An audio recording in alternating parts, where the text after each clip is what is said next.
that is Tiny Epic Pirates. What do you guys think? I like it a lot. Yeah, once I understood the wheel stuff and everything, this was a lot when of I was fun. watching the how to play thing, I was like, wow, it's a crunchy. It's not super crunchy, but for a tiny box game, I was like, there's a lot more going on with this than I thought there would be. Just based on learning the rules, I felt like this was more complicated than Tiny Epic Dungeons was. Oh.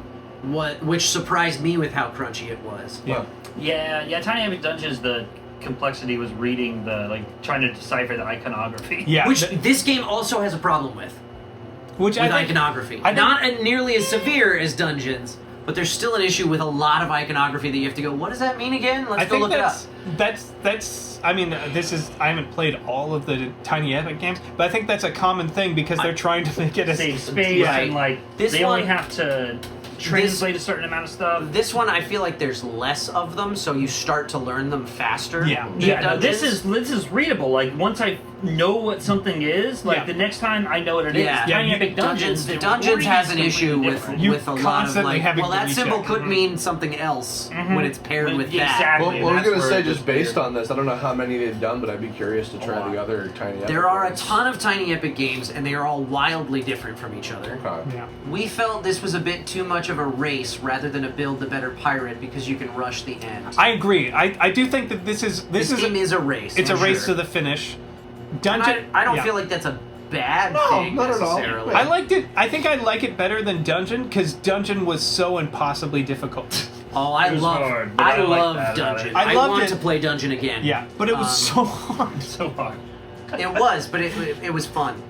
This one. We played it twice. I didn't dislike this game. No, I like this one a lot. But Tiny Epic Dungeons was one of the first games in a while that had me feeling like I want to play this again. Yeah. When I finished it, Wow. and this one I'm like, I didn't dislike it by any means, but I could go without playing this. Well, I like this enough to want to try the other ones. If you guys ever want to play Dungeons again, I would. Heck yeah. I think this does a good job of you're like, it's a pirate game. You sail around, you shoot other ships, you shoot each other, and you hide from the like it does everything you would want a pirate game to do. Yeah. So I would say so. You're like, oh no, storms. I get where Time Roller's coming from, saying that it's a bit too much of a race rather than build a better pirate. Because there is a mechanic where you're trying to build a better pirate, but it doesn't really matter. Yeah. If you can't, it doesn't matter if you can't bury the treasure. Because like shooting is cool, but it didn't feel like it was the end. Because like you were, it didn't feel like it you mattered were that tearing much. through us. Yeah, Chris was demolishing people in combat and lots more options. Lagged way behind us on burying treasure. It's just a different way because I was stuck over here as a sea dog with one move. My rigging guy got put over to repair, and I can only move one space. And to reset that, I had to get all the way up here without getting screwed by the Navy. And that didn't stop you from being on You led the whole game still. Well, no, I'm saying I was leading it up until that point to where I'm just messing around over here, and I could have secured it faster. But I hadn't, I did all my bad rolls against you for the fighting, so I had no base speed. Yeah, that screwed me with the placement of that. That's why I was like, once I got to the second and especially the third level, I was like, oh, I don't care if I go through storms anymore because I'm by default moving at least 2 or 3, which is enough. Mm-hmm. At this point. And that was my thing. If I wanted to skip or do anything, I would lose my 1 speed, and I could only move 1 spot. And so I was trying to plan to come down here and sell the rum before, but I didn't have the speed to do it. You didn't fight enough.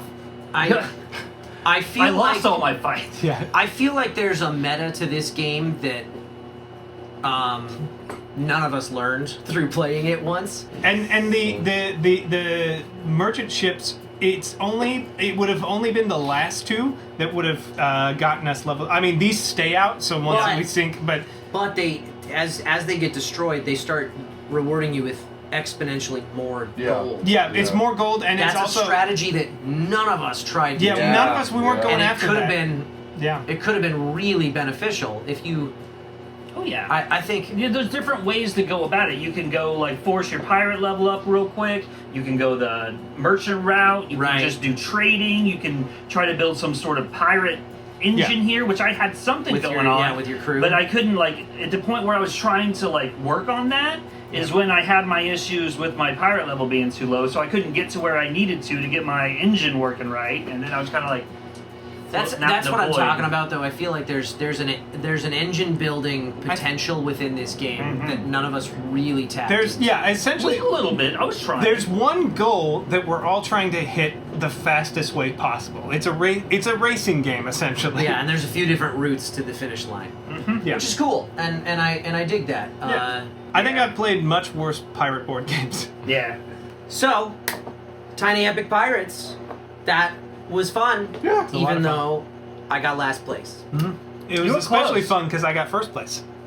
I know. You're first place in my heart. Thanks, Chris.